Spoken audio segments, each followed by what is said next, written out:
Donc Céline, moi, je suis vraiment très heureuse de t'accueillir ici aujourd'hui et de t'interviewer. Déjà, premièrement, parce que tu es super inspirante, voilà. Ce que tu fais hein, comme travail, et au niveau, bah voilà, donc on en parlait tout à l'heure, donc tu es donc une instapreneuse plutôt de Oui, renom, ouais, hein, voilà. puisque voilà, tu as un compte voilà, qui est très florissant, tu fais plein de choses. Est-ce que tu peux nous présenter, tu es maman, c'est ça? Tu as combien d'enfants au total? Alors, moi, que j'ai porté moi toute seule, j'en ai trois, Mhm. mais je suis avec un chéri qui avait déjà trois garçons. Et en fait, mon petit troisième, c'est le fruit de notre union. Donc, au total, nous avons six garçons, une famille recomposée masculine. Voilà. Super. Alors, c'est très inspirant parce que bah, tu sais que moi aussi, j'ai une famille recomposée. Voilà, donc du coup, Oui, c'est vrai que puis je crois qu'on a plus ou moins le même âge toutes les deux, je crois, hein, enfin, à peu près. oui, Enfin, c'est voilà. vrai. Et du coup, je trouve que c'est chouette parce que c'est beau de voir, voilà, de voir une femme dans la late quarantaine qui est toujours dans le coup, entrepreneur, hyper moderne. Voilà, toujours à l'affût des dernières choses en termes de mode, en termes d'informatique, en termes de réseaux sociaux. Enfin, c'est vraiment génial. Et du coup, bah, c'est vrai que c'est très inspirant. Et puis, vraiment, voilà, j'adore parce que on est dans la même veine. Oui. Donc, du coup, Après, moi, si tu veux, finalement, j'ai pas l'impression, franchement, que ça soit si exceptionnel que ça, parce que moi, j'ai l'impression que nous sommes une génération de femmes qui avons eu beaucoup de chance. C'est-à-dire que nos mères, nos grands-mères n'avaient pas accès à cette information, n'avaient pas accès à tous ces moyens de se former. Et surtout, moi aujourd'hui, clairement, j'ai pas du tout de complexe de m'habiller comme je m'habille parce que j'ai 44, 45 ans, 46 ans. Je m'en moque complètement. Et j'ai l'impression que c'est la société aussi qui a changé, qui nous permet d'être ce qu'on on a envie d'être. Et ce n'était pas tout à fait le cas il y a 20, 30 ans, ou alors il fallait vraiment être une femme absolument extraordinaire. Et je ne sais pas si j'aurais eu ce courage-là, moi, il y a 20 ou 30 ans, clairement. Donc, je pense que je fais partie de cette génération qui s'est décomplexée, qui assume aussi d'être femme parce que être entrepreneur, prendre du temps pour soi, finalement être un peu plus égoïste tout en étant maman, c'est quelque chose qui est finalement très nouveau dans l'ambiance voilà, dans l'ambiance générale.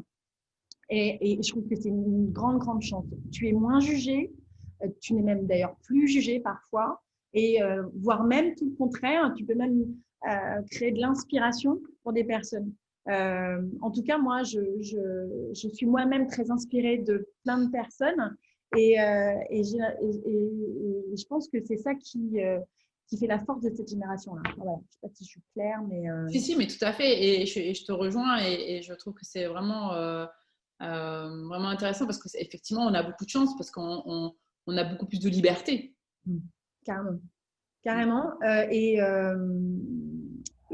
Voilà, moi, je vois clairement, je Je suis pense assez. que j'ai ce livre juste à côté de moi.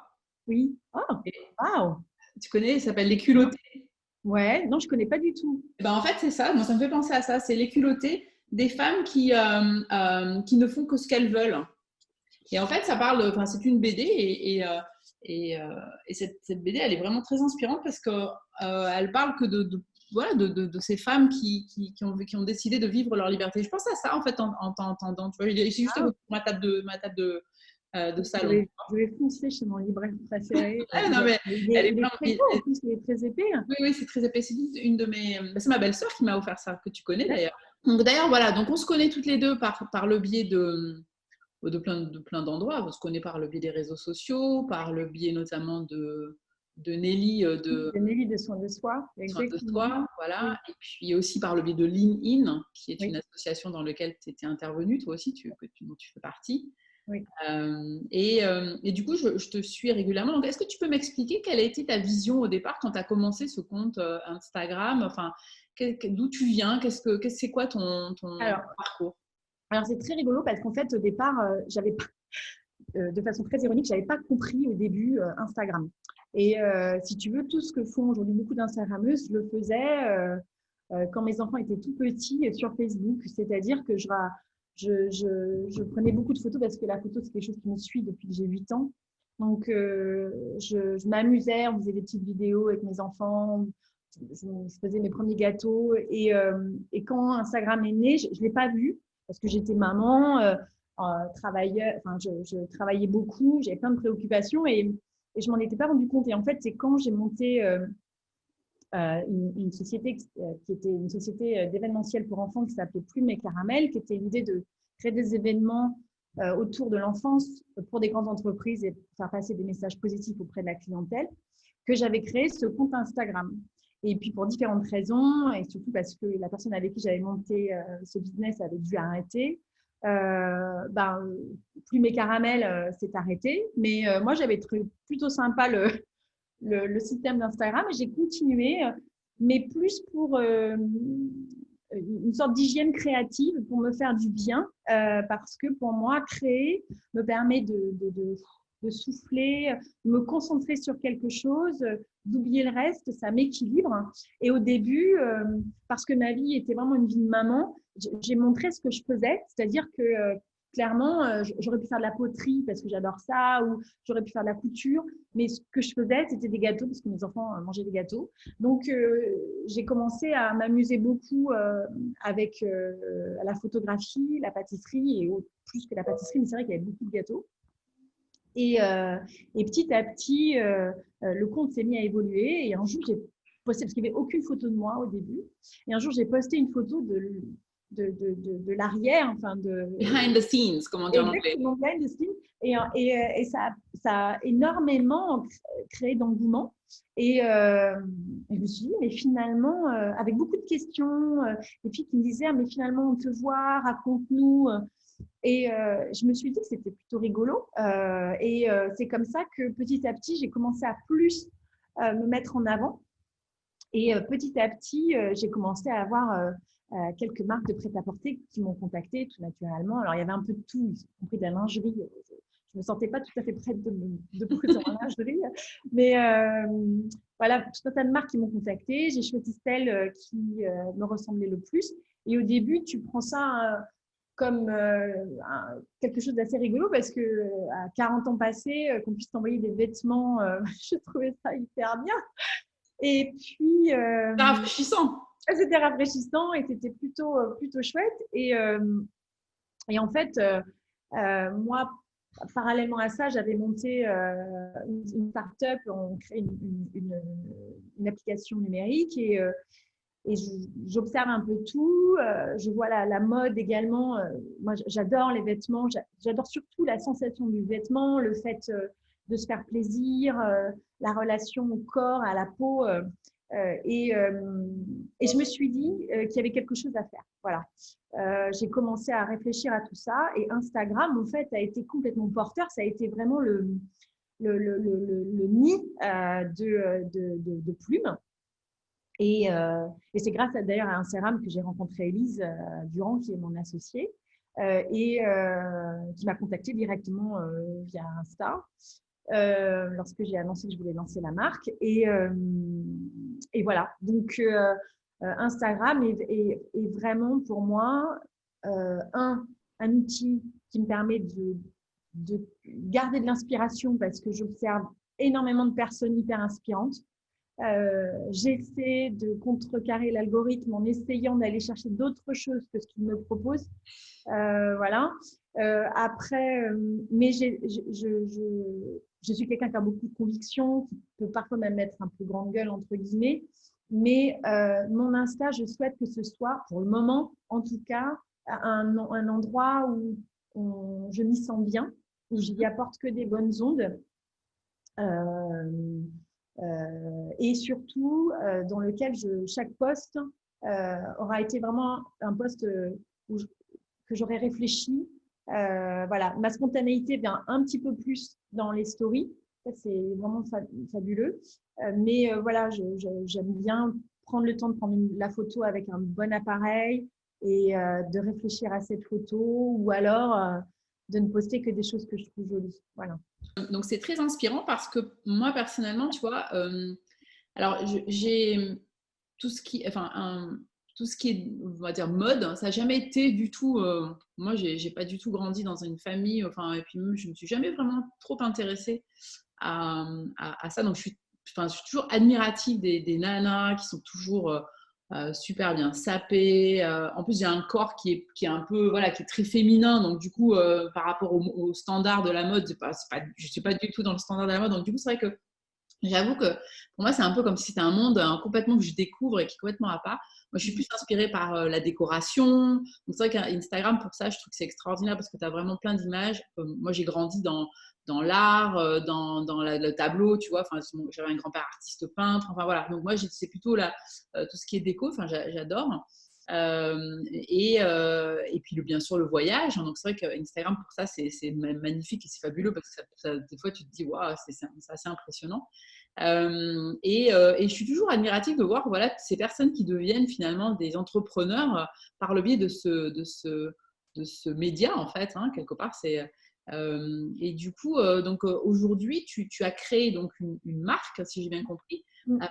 Et qu'est-ce que vous faites? Donc, qu'est-ce que vous vendez? Ça se passe comment? Alors, je vais te donner le pitch de départ parce que tu sais que quand on entreprend, tu pars d'un point A et tu sais absolument pas où tu vas atterrir, si tu vas avoir un point B, un point C, un point D, un point E. Surtout en 2020, avec la période qu'on est en train de traverser, je t'avoue qu'on a eu plein de rebondissements et plein de challenges à relever plutôt énormes. Mais l'idée de départ, c'est de proposer une marque sensible.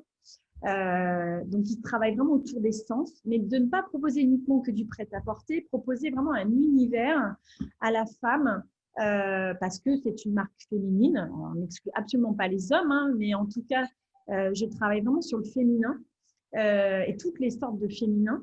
Mais l'idée est de vraiment parler aux sens, aux 5 sens et aux autres sens dans notre e-boutique, parce que nous sommes une e-boutique, pas du tout pour le moment de boutique physique.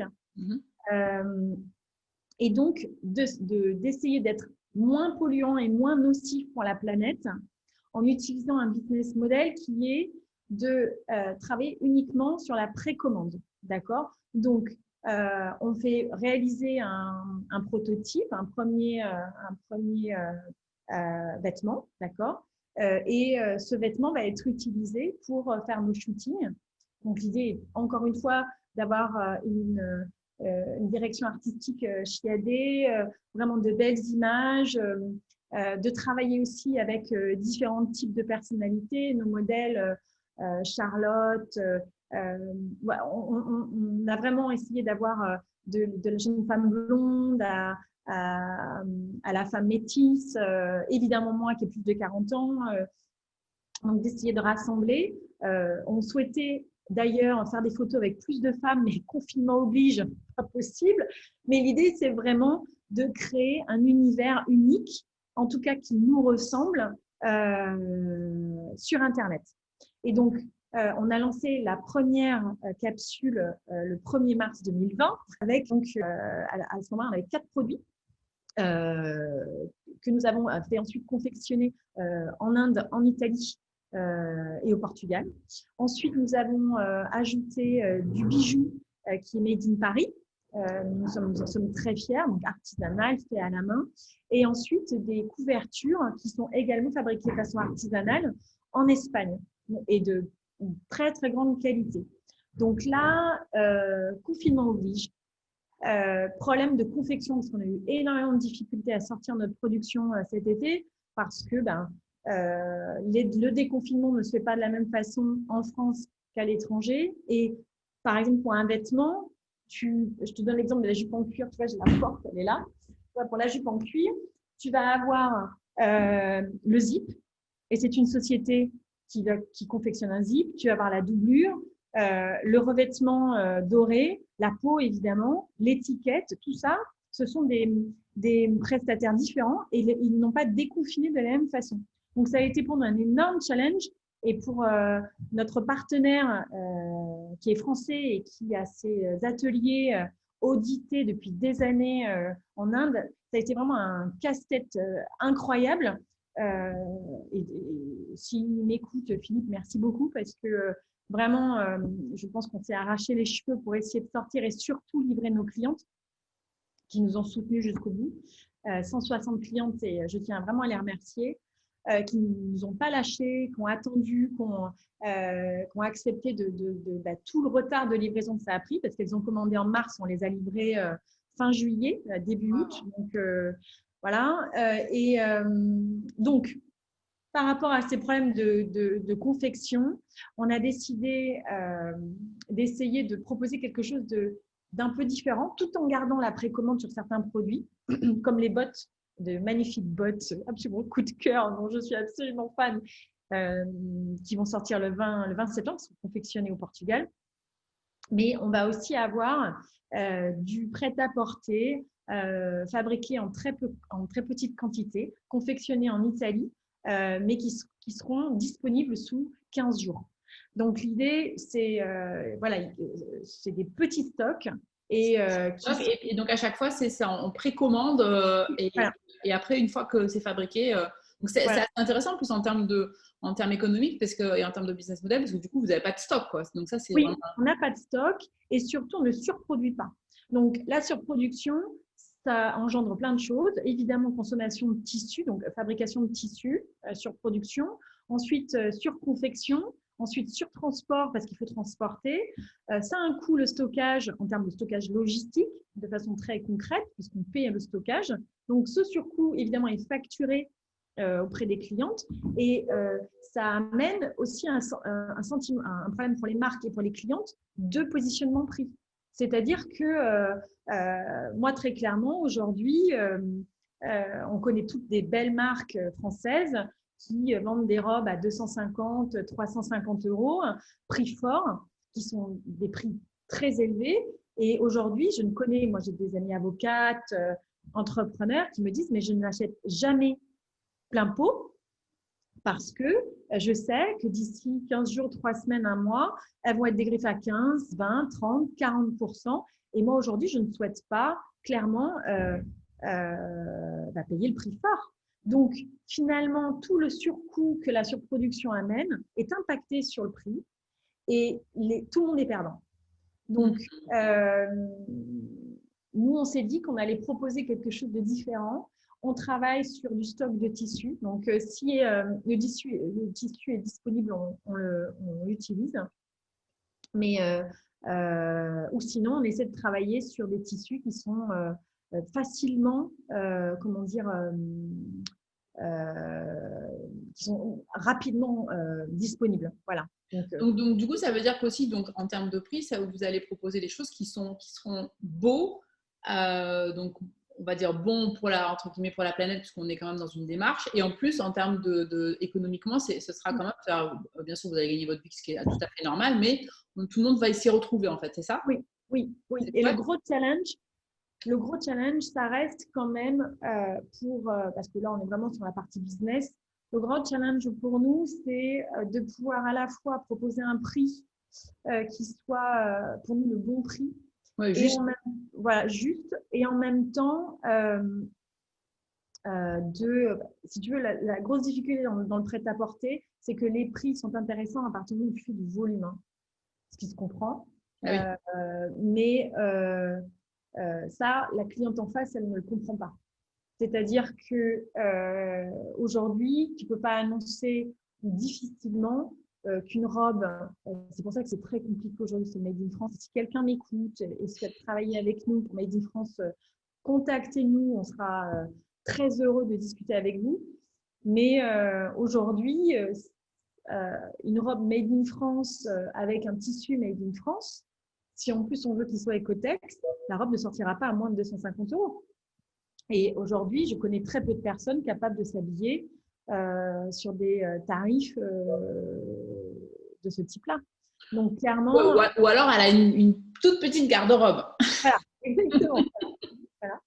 Ce qui aussi est une façon de voir les choses. Et après tout, chacun voit midi à sa porte. En tout cas, D'où c'est pas le positionnement que nous nous sommes donné. Voilà. Super.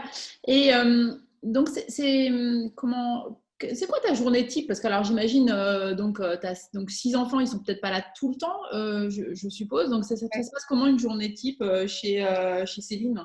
Alors déjà, il y en a beaucoup qui sont grands maintenant parce que ils sont même très grands. Le Ils ont quel âge là, les 6 hein, du coup? 19, bientôt 18, bientôt 17, bientôt 16. On vient d'avoir 13 ans et le petit dernier 4.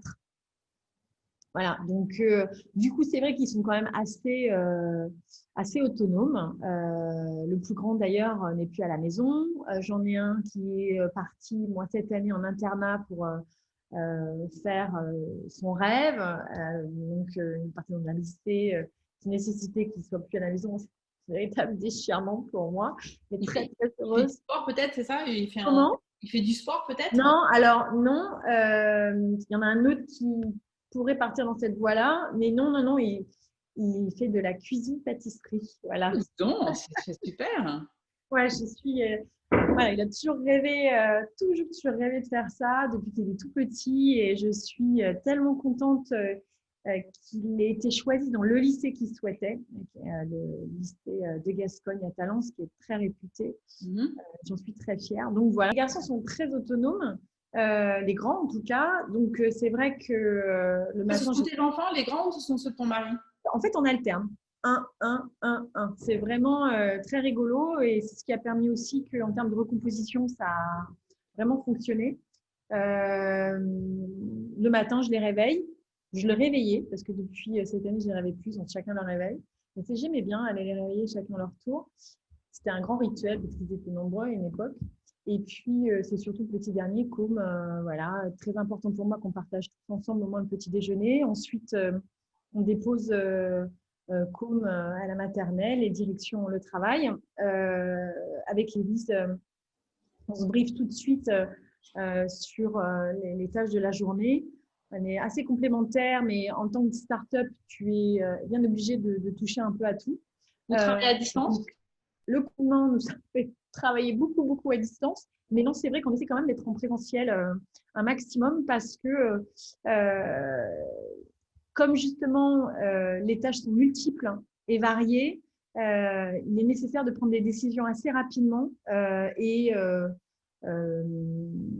Si tu le fais à distance, il faut clairement quasiment être connecté tout le temps. C'est-à-dire que on échange, les informations arrivent au compte-gouttes et on essaie de les traiter dans la foulée.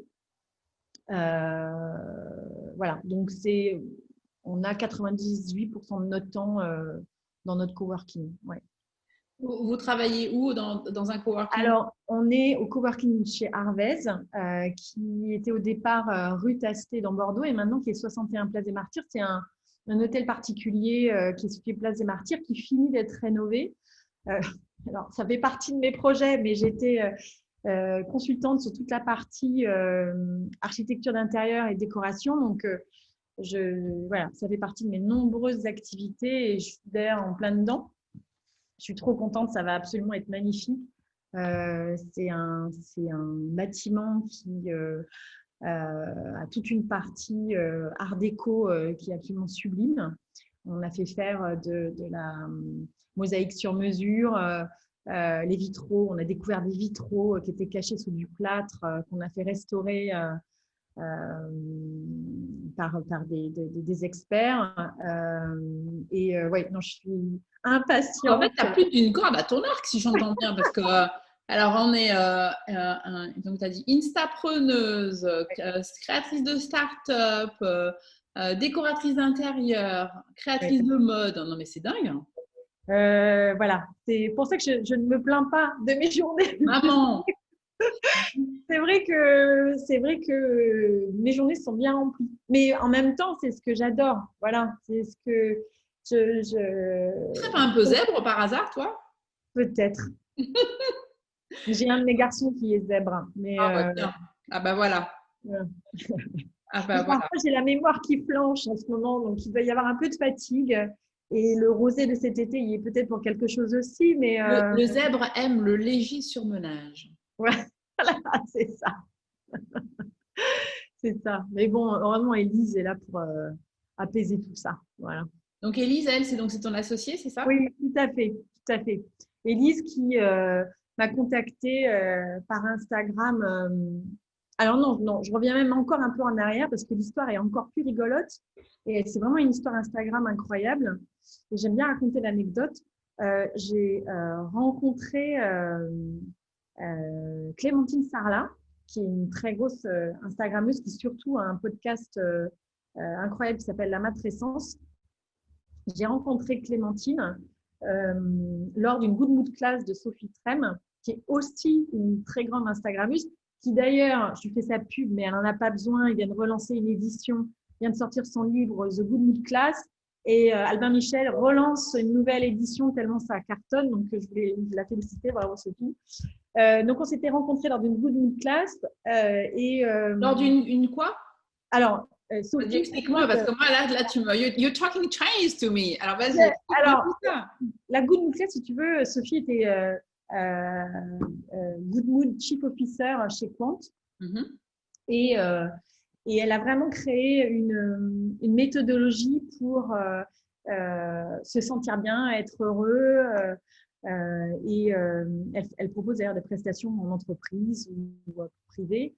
Et elle organise assez régulièrement des Good Mood Class qui sont en fait des événements où on chante, on danse un moment de partage absolument génial.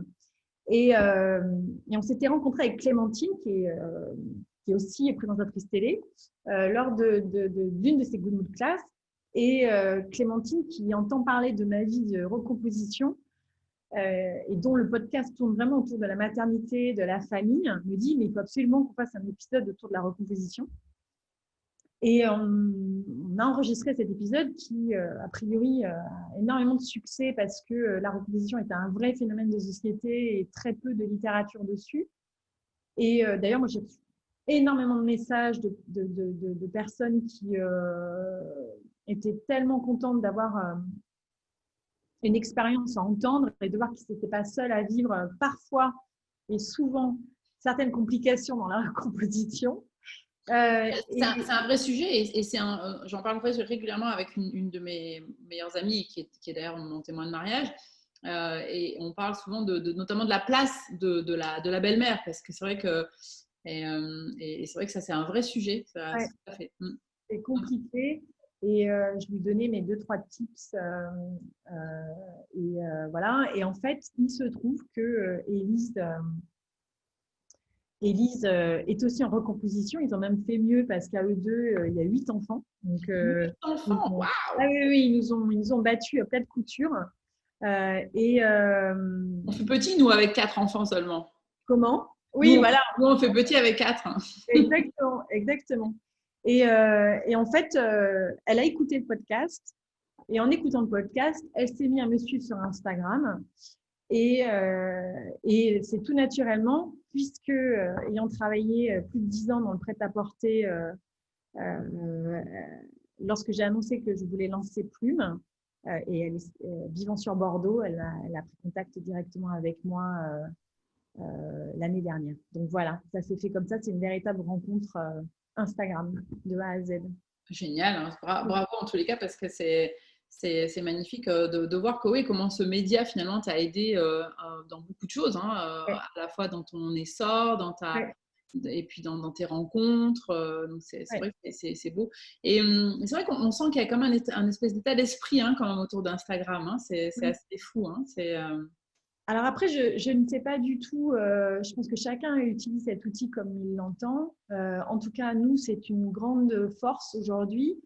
On est quand même très vigilante sur la façon dont Instagram aborde les années à venir.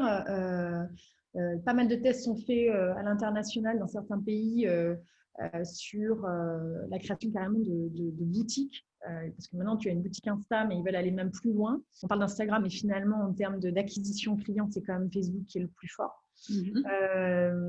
Et ça donne une visibilité absolument incroyable. Incroyable. Et est-ce que vous utilisez Pinterest aussi? Alors oui, Pinterest, on a notre page Plume et c'est vrai que ça nous apporte pas mal de leads. Ils sont en train de vraiment créer une expérience pour les professionnels intéressante. Voilà. Alors aujourd'hui, nous, c'est le début de l'activité. On ne met pas tous les œufs dans le même panier, mais clairement, on a commencé déjà à avoir une petite stratégie Pinterest et Pinterest, c'est pour moi l'outil que j'utilise quasiment le plus parce que je passe ma vie sur Pinterest, j'adore ça et c'est clairement un outil que je regarde de très près. Et dernier outil, enfin, il y en a deux autres, hein, autre outil très très important et qu'on est en train d'observer de très près, c'est TikTok. Ah oui, très bien. Qui voilà, est clairement le média d'avenir. Donc, c'est un réseau social sur lequel on va pas mal travailler. Et puis, il y a LinkedIn aussi. LinkedIn qui reste toujours là et qui est très important. Ouais. En train de regarder Plume. C'est ça, c'est Plume et Caramel, ça s'appelle votre… Non, Plume, c'est Plume. Plume et Caramel, c'est vraiment mon Instagram perso. Et Plume, Plume Paris, exactement. À Plume Paris, pour Pinterest, si on veut te trouver, Ouais. D'accord, Plume Paris. Plume Paris bijoux, c'est ça? Non, mais tu verras. Je t'enverrai le lien comme ça. Ouais, ce sera bien, comme ça je les mettrai, ouais, avec plaisir. Moi, c'est un média que j'adore, hein, Pinterest, sur lequel j'ai beaucoup travaillé. J'ai quelques visiteurs par mois, donc c'est pas mal. Non, c'est vrai que j'adore Pinterest, j'aime beaucoup. C'est Instagram qui reste quelque chose d'assez, on va dire, pour moi, un peu confus encore. J'avoue, je découvre, j'ai eu un compte très tôt, puisque j'avais mon épicerie fine. Donc du coup j'ai transformé donc quand j'ai changé mon activité, mais c'est vrai que voilà, on sent bien que il y a une vraie stratégie derrière et c'est ce qui est extraordinaire dans les social media, c'est qu'on se rend compte que pour chaque média en fait on a besoin d'avoir une stratégie vraiment spécifique. Oui. Et ça c'est très intéressant parce que nous avec ma community manager on travaille vraiment beaucoup là-dessus, puisque moi c'était mon métier avant, la com, hein, et c'est vrai que j'avoue que il faut s'adapter tout le temps, comprendre quelles sont les nouveautés. Enfin, c'est vrai que c'est assez fascinant. Après, Pinterest, Instagram, tu en fais ce que tu as envie d'en faire. Bien sûr. Moi, je trouve qu'il est plutôt flexible. Ça reste, si tu veux, dans les analyses, ça n'est pas encore le média numéro 1. Facebook reste loin devant en termes de connexion par jour et par personne. Et c'est un média qui est très féminin. On a, je crois que le ratio, il est aux alentours des 70-30. Donc, ça reste quand même encore quelque chose, c'est très fort, très puissant, et encore beaucoup de vecteurs, beaucoup moins que ça l'était il y a quelques années. Beaucoup de comptes se sont créés, qui ont été créés il y a une dizaine d'années, aujourd'hui bénéficient d'une communauté absolument énorme parce que lorsque tu postais il y a 10 ou 12 ans une photo sur Instagram, il y avait un reach absolument phénoménal et donc tu pouvais toucher la planète. Aujourd'hui, c'est beaucoup moins le cas. Et d'ailleurs, la stratégie d'Instagram est clairement de favoriser les plus petits comptes. Donc, quelqu'un qui va avoir une communauté de 1000, 2000, 3000, 4000, 5000 personnes va avoir un reach quasiment de 100%, c'est-à-dire de personnes qui vont voir les publications à 100%, alors qu'une personne qui va dépasser les 15 000, comme c'est mon cas par exemple, encore plus si on est 50, 70, 80 000, 100 000, on est de l'ordre de 2-3% de reach. Donc, c'est très intéressant de voir la façon dont l'algorithme d'Instagram fonctionne. D'accord.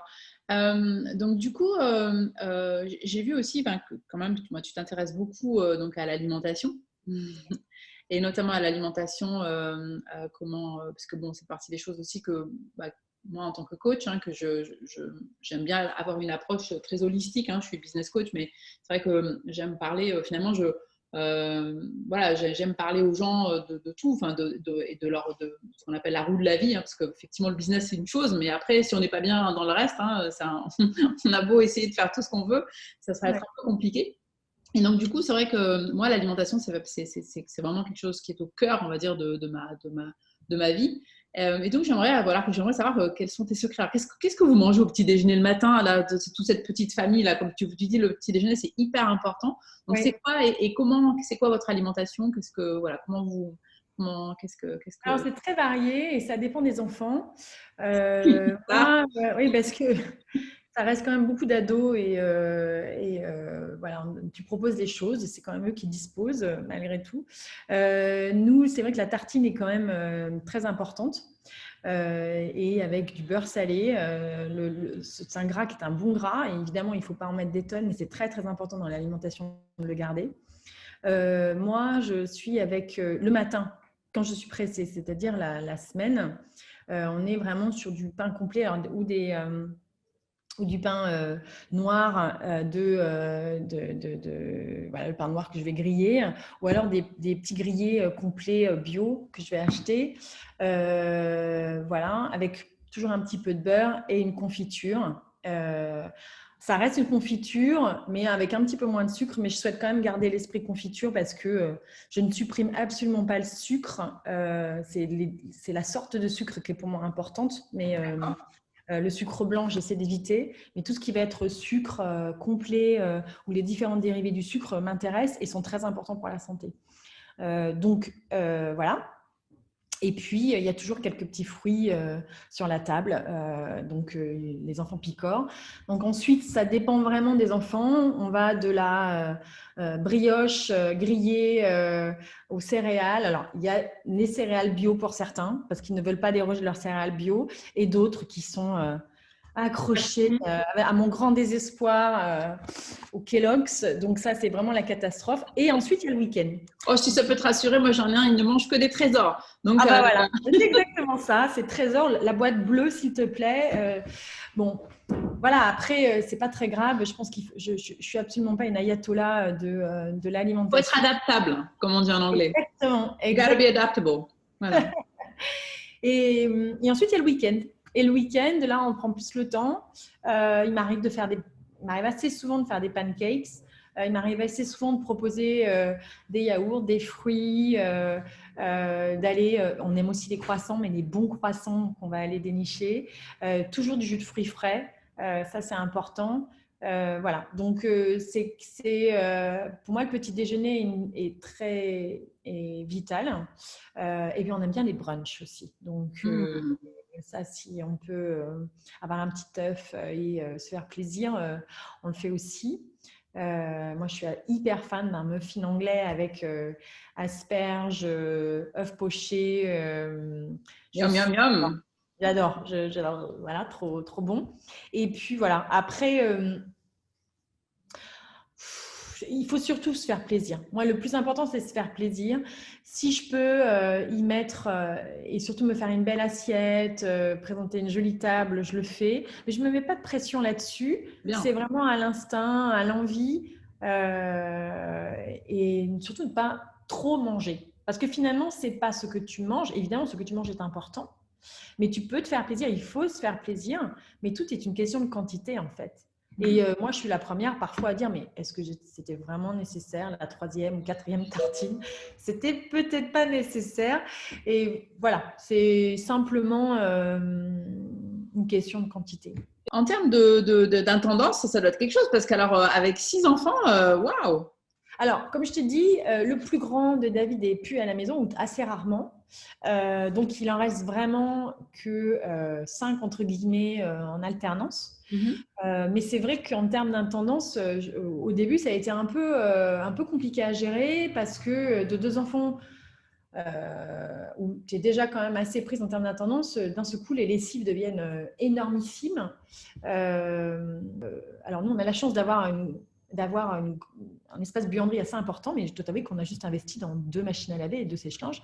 J'avais tout simplement pas le choix. C'est intéressant comme quand même la femme française, hein, elle est. Parce que je me souviens quand j'habitais aux États-Unis, on disait toujours, hein, voilà, la femme française, elle est toujours impeccable, elle est toujours bien habillée, ses enfants sont toujours bien sapés, ils sont toujours hyper polis, et en plus, elles sont toujours au top au niveau de la cuisine. En fait, on est chiant tellement on fait de choses, hein, c'est dingue quand même.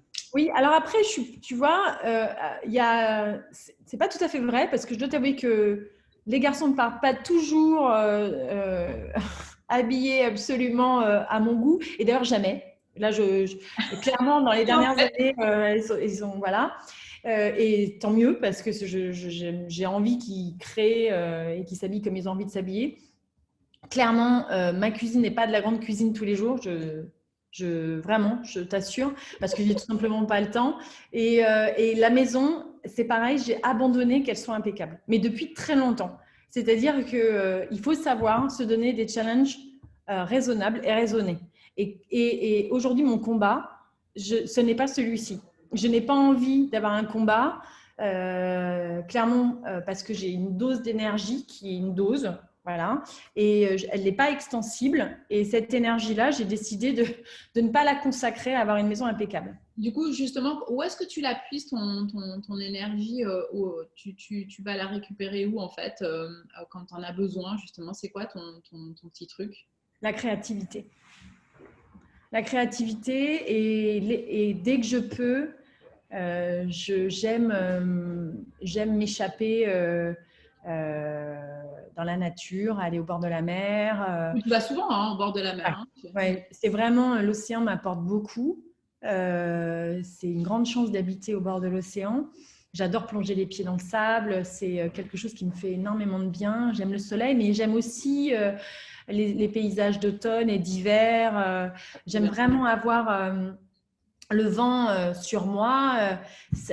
Moi, ça m'équilibre. Et puis les miens, alors que ce soit les amis, la famille, passer du temps avec les gens que j'aime, ça me donne beaucoup d'énergie. Mais clairement, la créativité, je l'ai compris en fait de façon empirique. Par exemple, j'adore le jardinage. J'en fais moins depuis quelques années. Mais clairement, le jardinage est quelque chose qui m'apporte équilibre, apaisement. Il me fait beaucoup de bien. Créer, réfléchir, imaginer des choses. Déjà, ça entretient le cerveau. Ça te booste aussi. Moi, par exemple, typiquement Instagram, si je vois que je n'ai pas publié, tu vois, là, par exemple, j'ai assez peu publié cette semaine, je me dis, oh là, Céline, il faut que tu publies un truc. Et ce n'est pas une pression malsaine. Au contraire, ça me pousse à créer. Et je vais vraiment chercher, c'est comme un indicateur, je me dis, bon là, tu es en train de te laisser un peu aller, il faut que tu fasses quelque chose. Et je suis tellement contente au moment où je le fais. Il y a vraiment du plaisir. Plaisir à créer. Oui, exactement. Et pour moi, ça m'apporte beaucoup, beaucoup d'énergie. Alors j'en perds beaucoup, mais sans mal à... Et après tout, c'est ça peut-être le cycle de la vie. Chacun s'y retrouve comme ça. Est-ce que tu aimes le mouvement? Est-ce que tu bouges un peu? Est-ce que tu fais un peu de sport? Enfin, ou pas plus que ça? Alors, le sport, c'est quelque chose d'important. Et je sens que quand j'en fais moins, je ne vais pas bien. Je dois t'avouer que cette année 2020 aura été vraiment une année un peu particulière où pendant le confinement, j'ai fait beaucoup de sport. Vous êtes confiné sur Bordeaux ou au Oui, bord de sur la mer? Bordeaux. On était sur Bordeaux et il fallait le Wi-Fi donc, pour tous les enfants. Et voilà. Donc j'ai fait beaucoup de sport et du moment où il y a eu le déconfinement, j'étais tellement à 8000% dans le travail que j'ai complètement arrêté le sport et tu vois, je le ressens aujourd'hui, je m'y remets, ça me fait beaucoup de bien. Quand Mais tu en oui, fais, du coup, tu fais quoi plutôt? clairement beaucoup Alors tout ce qui va être finalement gainage, donc il va y avoir il va y avoir du yoga, il va y avoir du pilates, il va y avoir du renforcement musculaire, je peux aller courir, voilà, mais j'essaie de le faire 1 à 2 fois par semaine. Je suis pas en ce moment dans un rythme effréné, mais l'idée c'est vraiment d'en faire au moins 1 fois par semaine. Ça, c'est vraiment très important. Moi, ce que je retiens de notre entretien, finalement, c'est que aujourd'hui, c'est finalement trouver l'équilibre dans finalement, c'est ça, c'est se dire, bon, je fais tout, mais pas avec excès, en fait. C'est ça. Exactement. Voilà. Et même, finalement, même pour les réseaux sociaux, parce qu'en fait, tu me dis, oui, bah, de temps en temps, je ne suis pas tout le temps en train de poster, je fais ça au gré du vent. Oui. Voilà, l'idée, c'est vraiment, c'est ça, c'est quelque part un certain équilibre, encore une fois. Oui. Et faire les choses avec envie. L'envie est vraiment très, très, très, très importante. L'envie et la routine aussi.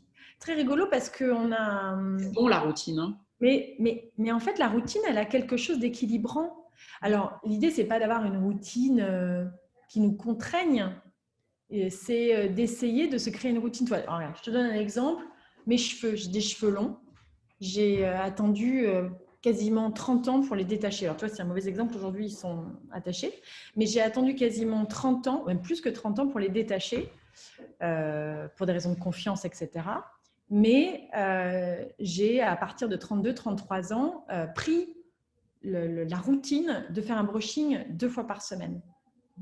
Ça peut paraître un peu ridicule de dire ça, mais lorsque tu as 2 enfants en bas âge, dire que dans mon calendrier, je fais mercredi soir, dimanche soir, 1 heure, parce que moi il me faut 1 heure là-dessus, hein. Donc je fais 1 heure pour moi, je mets mes écouteurs, j'ai fait un podcast ou la musique que je souhaite, je me mets devant ma glace et je fais mon brushing. De quelque chose qui devenait une contrainte, c'est devenu quelque chose d'équilibrant, tu vois. Et pour moi, s'occuper de soi le matin, se faire tu vois, des petits massages au niveau du visage, faire du yoga du visage, prendre un bain 1 fois par semaine pour se relaxer, prendre le temps de mettre sa crème, prendre le temps d'appeler une amie, ou de prendre des nouvelles de personnes que l'on aime ou de sa collègue. Voilà. C'est des petites routines qui finalement sont très importantes. Mais ça doit être fait avec envie aussi. Ah oui, bien sûr. Je pense que c'est les 2 clés pour se sentir bien. Voilà. Et savoir se remettre aussi en question de temps en temps. Ah bah ça, voilà. C'est essentiel. Hein. Voilà. En plus, quand on est entrepreneur, Dieu sait que la remise en question, voilà. tu sais ce que c'est. Exactement. Et elle n'est jamais acquis, n'est-ce pas? On n'est jamais arrivé. Oui. Mais c'est ce qui fait que c'est chouette aussi, quoi. C'est clair. En tous les cas, merci pour toutes ces belles choses, toutes ces belles questions et qu'on a pu aborder ensemble. C'est moi qui te remercie, Sophie, c'est gentil. Parce que c'est vraiment chouette. Et puis, j'aime beaucoup, moi, ces échanges comme ça, parce que je pense qu'il y a plein de gens comme ça qui probablement te suivent et qui du coup, ne connaissent pas forcément voilà, qui tu es. Et c'est une façon aussi de te voir dans tout ton être, dans aussi un peu plus de vulnérabilité. Et j'aime beaucoup et merci d'avoir été aussi transparente et aussi belle. C'est vraiment bien fait de venir. Non, mais bon, voilà, la beauté, c'est pas que c'est vraiment pour moi, c'est la beauté d'intérieur. Quoi. Toi, j'adore quand on parle comme ça. Toi, c'est vraiment magnifique de pouvoir comme ça. Et c'est ce que j'adore dans ces interviews parce que quelque part, je découvre voilà, les personnes et puis, et puis à chaque fois, je prends un petit peu à droite, un petit peu à gauche et je suis super persuadée que les gens aussi vont adorer et ça va leur permettre ça les inspirera en tous les cas, j'en suis certaine. Écoute, c'est ce que je souhaite. Voilà, si ça peut permettre des vocations d'éclore, parce que finalement, on est tous faits pour quelque chose en fait. On a tous quelque chose en nous, mais souvent, ça n'éclot pas pour des choses qui nous sont en fait personnelles. C'est jamais la faute de l'extérieur, c'est souvent une façon de voir les choses parce qu'on nous l'a inculqué. Mais en tout cas, si ça peut créer des vocations, je serais hyper contente. Oui, et ce que je retiens aussi, c'est cette pluralité. Parce que souvent, voilà, effectivement, on aura plutôt tendance à dire, voilà, et souvent j'avais écrit un article comme ça qui s'appelle « Qu'est-ce que vous faites dans la vie ?» Et je dis, oh, attendez, je vais me gratter la tête parce que vous avez combien de temps pour que je vous explique? Et en fait, c'est ça qui est intéressant parce que justement, voilà, on est pluriel Et c'est ça qui est beau. Et merci de contribuer aussi à ça parce que voilà, on a besoin, et toi, tu fais partie de ces personnes qui ont besoin de cette pluralité. Et du coup, et ça marche, puisque voilà, dans tous les aspects de ta vie, finalement, bah voilà, ça fonctionne plus ou moins. Et puis, en tous les cas, tu mets tout en œuvre pour que ça avance. Et bravo, parce que ça, c'est aussi très, très inspirant. Mais c'est gentil. Merci. Merci, Céline. Oui, à bientôt, Sophie. T'embrasse.